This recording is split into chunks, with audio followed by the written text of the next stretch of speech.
Late November in the suburbs of St. Paul, Minnesota, where a crisp chill hangs in the air. Along Summit Avenue, the Victorian mansions stood with quiet dignity as fallen leaves danced in the wind. Among them was the Carters' imposing two-story home. A brand-new Lexus RX sat in the driveway. Elizabeth Morgan stepped out of the car, phone in hand, and called out excitedly, "Mom, I just landed a $1.5 million property from a new client." "Oh, that's wonderful." Patricia Carter welcomed her daughter at the entrance, arms outstretched. Her careful makeup and cashmere sweater from Nordstrom added an air of elegance to her bearing. Meanwhile, that afternoon at the Regions Hospital Care Facility, Jennifer Wilson was meticulously updating her elderly care records. She'd been the nurse in charge of her parents' medical care for over a decade. Though reserved by nature, her reliable skills and dedication had earned her high respect within the facility. "Thank you for your thorough work as always, Wilson," a senior nurse called out. She smiled in response, "Thank you. That's the end of my shift for today." Back at her apartment near Como Park, her 10-year-old daughter Lily had finished her homework and was waiting. "Mom, look. I tried a new cookie recipe I saw on YouTube." The kitchen counter displayed slightly misshapen but lovingly made chocolate chip cookies. Since losing her father in a car accident 2 years ago, Lily had been trying her best to stay cheerful. She'd been honing her cooking skills by watching cooking shows and helping with simple chores at her grandparents' house. Her pure kindness warmed the hearts of those around her.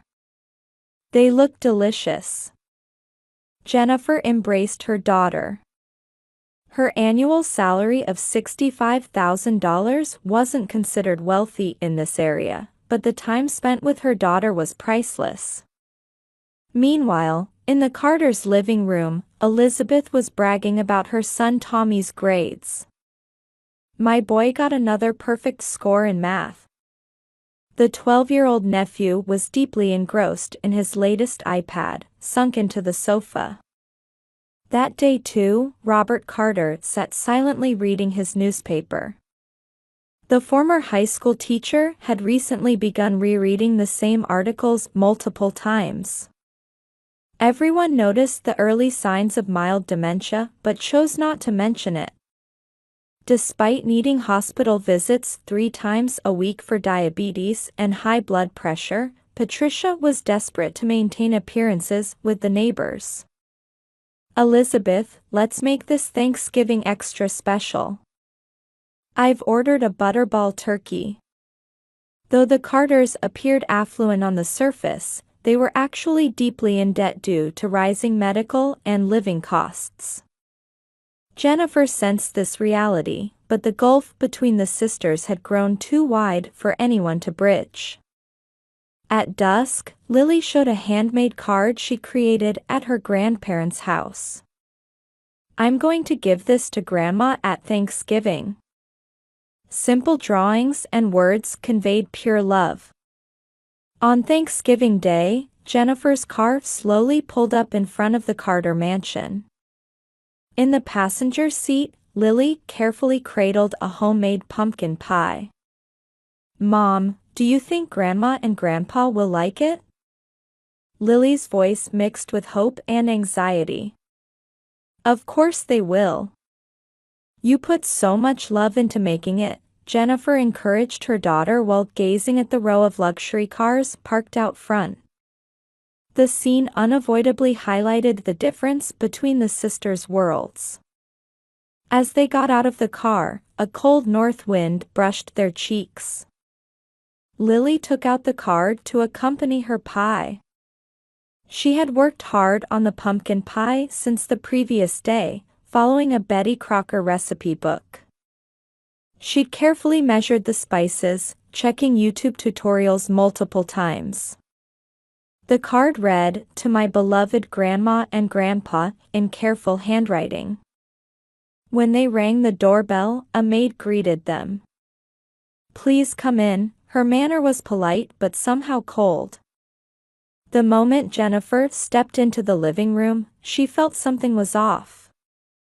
Williams-Sonoma tablecloths and Pottery Barn fine china were arranged perfectly on the table. The space was decorated with Martha Stewart-style elegance, looking like it came straight from an interior design magazine. At the center sat an expensive butterball turkey. Green bean casserole, sweet potato casserole, elaborate cranberry sauce, and bottles of fine wine were arranged around it.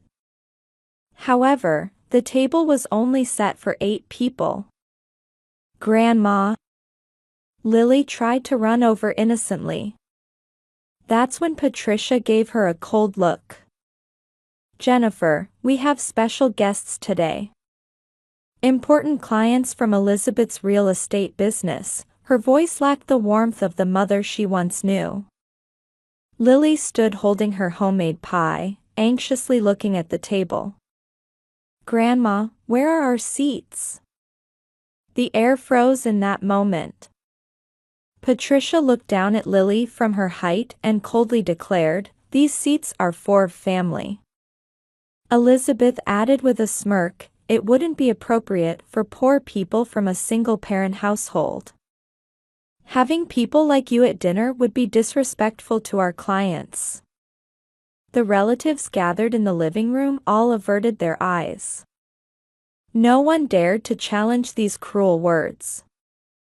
In front of 12-year-old Tommy sat what appeared to be a specially prepared children's dinner set.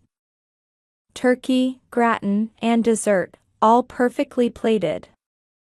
Seeing this, large tears began to fall from Lily's eyes. "Mom." Her voice trembled. Jennifer quietly took her daughter's hand. "Let's go, Lily." Her voice was surprisingly calm. The homemade pumpkin pie was left on the side table, still warm and fragrant with Lily's dedication. No one tried to stop them from leaving. The sound of the heavy door closing echoed quietly. Outside, the sun was already starting to set. Once in the car, Jennifer held Lily tightly. "I'm sorry, Lily. This is Mommy's fault." "Mom, did I do something wrong?" Lily's question made Jennifer's heart ache. "No, sweetheart. You didn't do anything wrong. You're a wonderful daughter." The ginkgo trees along Summit Avenue glowed like fire in the setting sun. As the Honda CR-V slowly pulled away, the image of her childhood home in the rearview mirror felt somehow like a stranger's house. The car was quiet.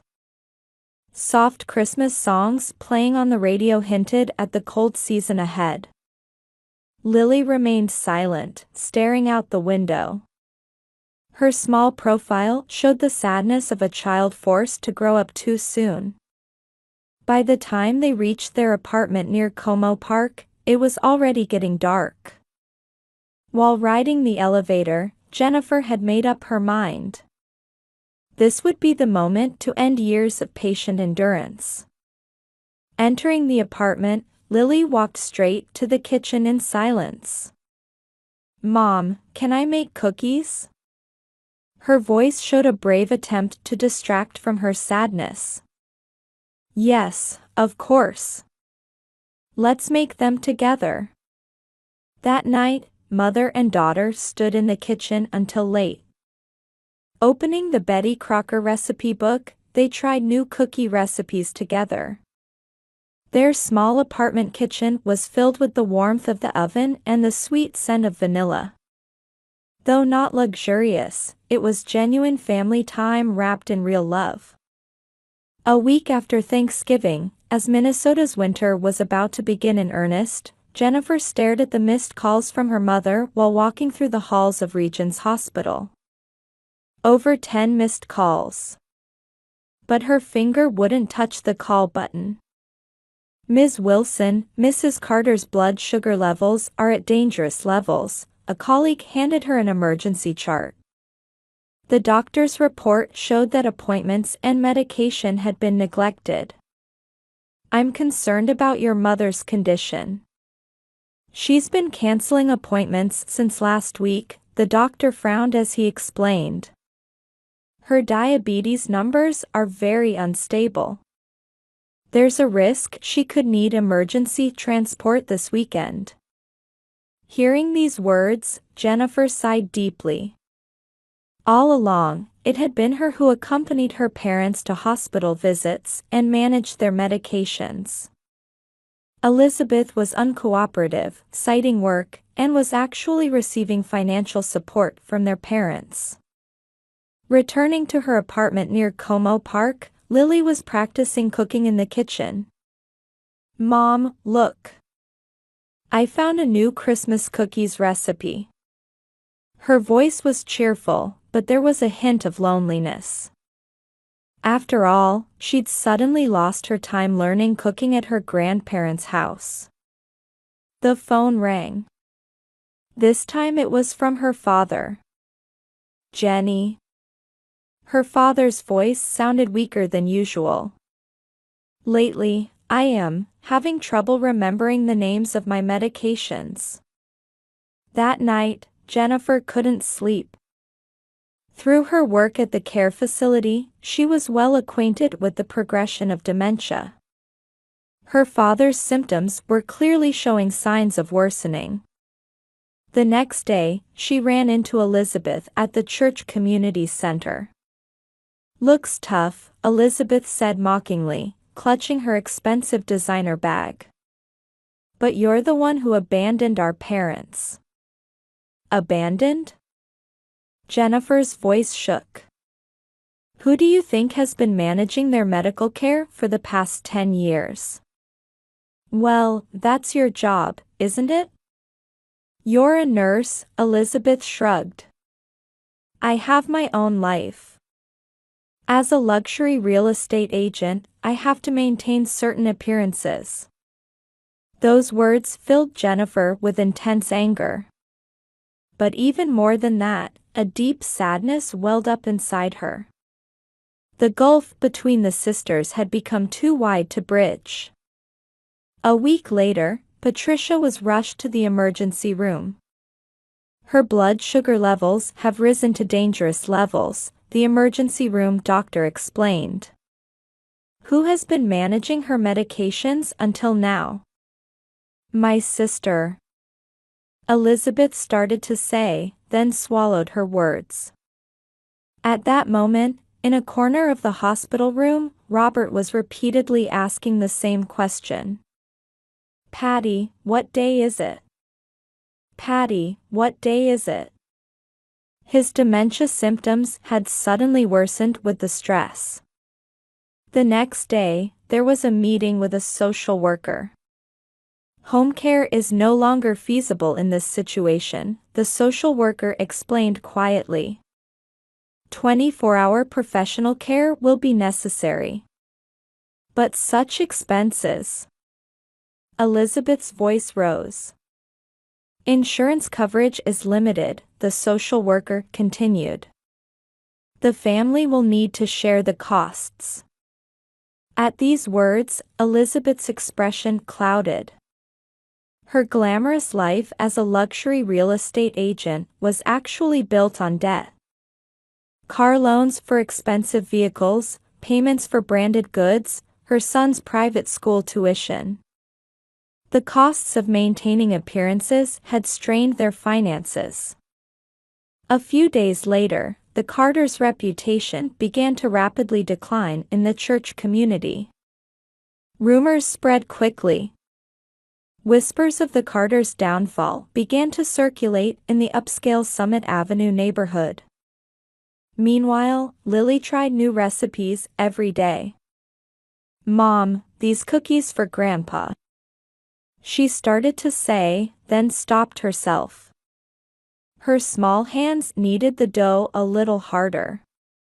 One day, Jennifer ran into her mother in the hospital hallway. Jenny. Patricia's voice had lost its former dignity. I wanted to see you. That day, Patricia struggled with her words. I was wrong. In that moment, something hot welled up in Jennifer's chest. But this wasn't a wound that could be easily healed. The pain of seeing Lily's tears was still too fresh. Mom, let's talk about Dad's care. Jennifer regained her professional composure as a nurse. But first, there's something I need you to understand. Outside, a cold wind had begun to blow, announcing the arrival of Minnesota's harsh winter. But it was also the beginning of a season of change for this family. Looking at the snowy landscape of Como Park, Jennifer quietly strengthened her resolve. Not to give in to hatred or anger, but to do what she could now to protect those she loved. That night, Lily baked cookies with a special recipe. Mom, I added the vanilla scent that Grandma likes. Jennifer hugged her daughter. Sometimes, pure kindness has the power to heal the deepest wounds. No one knew what the long winter ahead would bring to this family. There was only one thing certain. That love sometimes heals us in the most unexpected ways. The scent of vanilla wafting through the kitchen quietly spoke this truth. Christmas Eve morning, heavy snow began falling in St. Paul. The weather forecast warned of the most severe cold wave in a decade.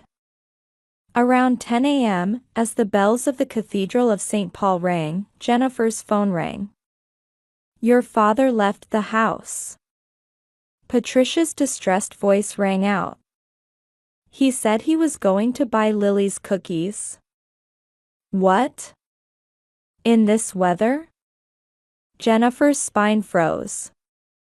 When did he leave? About 30 minutes ago. I dozed off. Patricia's voice trembled. Then Elizabeth called too. I've reported it to the police. But they say searching will be difficult in this weather. At their apartment near Como Park, Lily looked anxiously at Jennifer. Mom, Grandpa, for me. Don't worry, Lily, Jennifer embraced her daughter while quickly putting on her coat. Can you stay with Mrs. Johnson next door for a little while?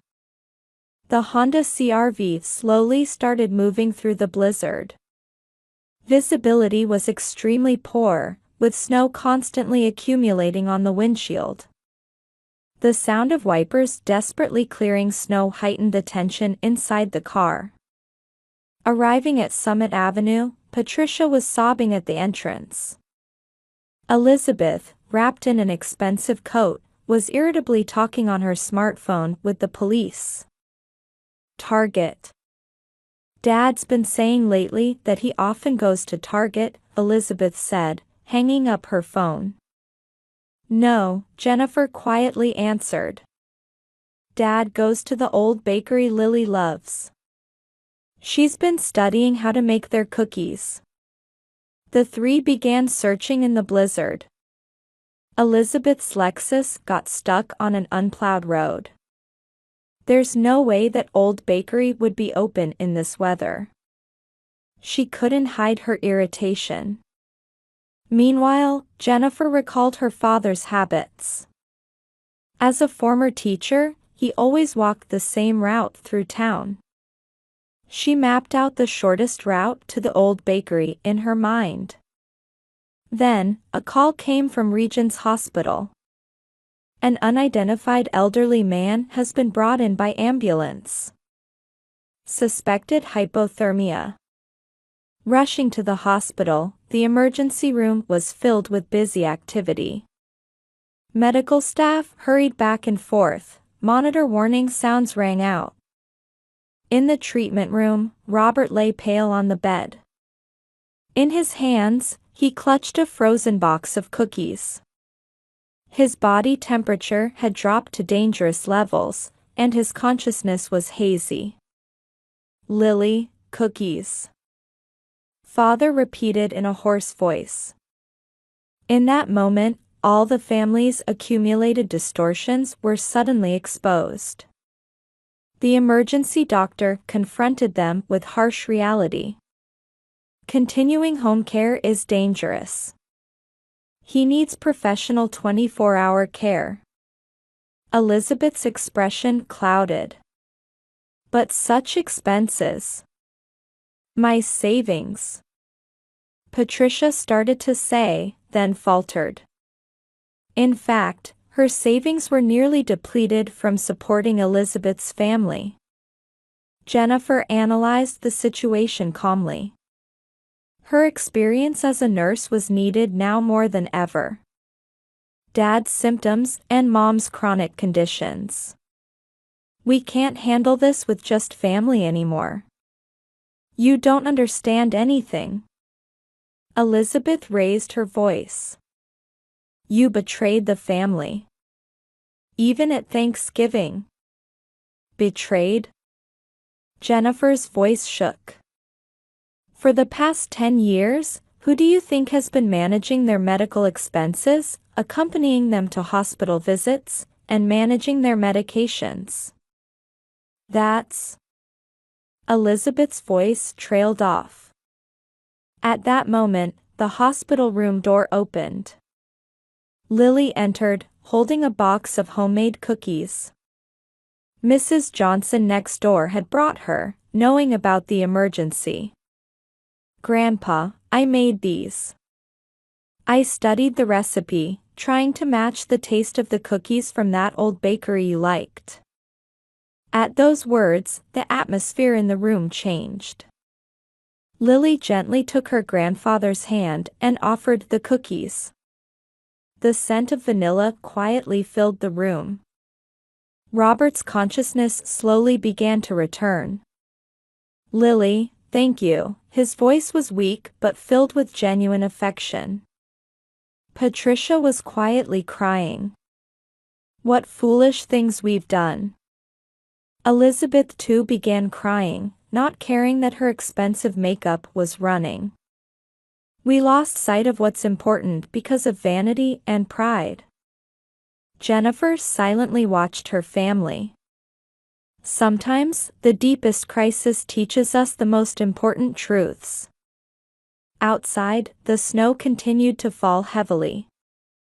But inside the room, there was a strange warmth. It was like an invisible light created by pure love. The nurse quietly finished checking vitals and announced, his condition is stabilizing. Though the life-threatening crisis had passed, this was also a new beginning. Lily spoke gently to her grandfather by the bed. Grandpa, next time let's make cookies together. I'll teach you. That night, looking at the snowy landscape of Como Park, Jennifer sighed deeply. The path ahead for the family wouldn't be smooth. But today's events marked the beginning of real change. As the next Thanksgiving approached, Patricia stood by the window in her room at Oak Grove Senior Living, located in a quiet residential area about 15 minutes by car from Summit Avenue. The silhouette of the cathedral rose beyond the autumn-colored trees. Mom, how's your blood sugar today? Jennifer arrived for her twice-weekly nursing visit. It's completely stable now. Patricia's expression was peaceful. She wasn't wearing her luxury brand sweaters or flashy accessories anymore. Instead, a simple white apron signaled preparation for the upcoming cooking class. Lily, what are you teaching us today? Robert called from the living room. His dementia had slowed its progression, and he was spending peaceful days. Today we're making Grandma's recipe. Now 11 years old, Lily skillfully began preparations in the kitchen of her grandparents' room. The Sunday cooking class had become a new family tradition. Lily's passion for cooking, which began with studying the old bakery's cookies, had become a healing force for the entire family. The Betty Crocker recipe book was no longer just a guide but a source of inspiration, as she created her own recipes combining techniques found on YouTube. The doorbell rang, and Elizabeth entered with her son Tommy. Gone were the luxury brand bags, replaced by a homemade apron. "Sorry I'm late," she smiled sheepishly. A real estate contract ran long. Elizabeth's life had changed significantly. She'd shifted her focus from luxury properties to general housing transactions and reformed her show-off lifestyle. She was now properly sharing their parents' care expenses. "Mom, can I help too?" Tommy, now 13, showed interest in cooking for the first time. The nephew who had been absorbed in his iPad was now joining in family time. "Of course." Lily smiled kindly at her cousin. "You can be my assistant chef." Watching the family in the kitchen, Jennifer remembered last Christmas Eve. Ironically, that day's crisis had become the catalyst for rebuilding family bonds. Moving to assisted living hadn't been an easy decision. However, the 24-hour professional care and each family member's shared responsibilities had actually fostered genuine connections. "Hey, remember?" Elizabeth suddenly spoke to her sister. "When we were kids, watching Mom cook like this?" "Yes," Jennifer nodded quietly. "But it's different now. Lily's the one teaching us." At those words, tears glistened in Patricia's eyes. The true happiness that had been invisible when she was caught up in appearances and pride was right here. "Here it is, all done." Lily proudly presented a freshly baked apple pie. Though rough around the edges, the handmade pie with its heartfelt care radiated more warmth than any expensive butterball turkey. "Looks delicious." Tommy showed genuine appreciation. Though there were no expensive dishes or tablecloths, the family's expressions around the table were warmer than ever before. "This is what Thanksgiving should be," Patricia whispered. "Yes, Mom," Jennifer gently replied. "This is real family time." Outside, the cold north wind swirled the autumn leaves.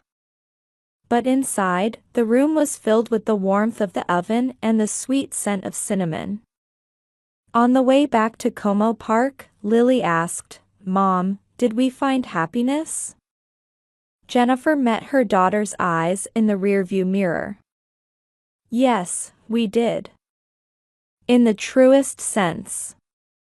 Sometimes love guides us in the most unexpected ways. Perhaps it's not about lavish meals or expensive gifts, but rather the truth that an 11-year-old girl's pure heart can teach us." The Honda CR-V slowly drove through the twilight streets. Next week, and the week after, the family cooking classes would continue. Though not flashy, it was the beginning of a new family story, bound together by genuine love.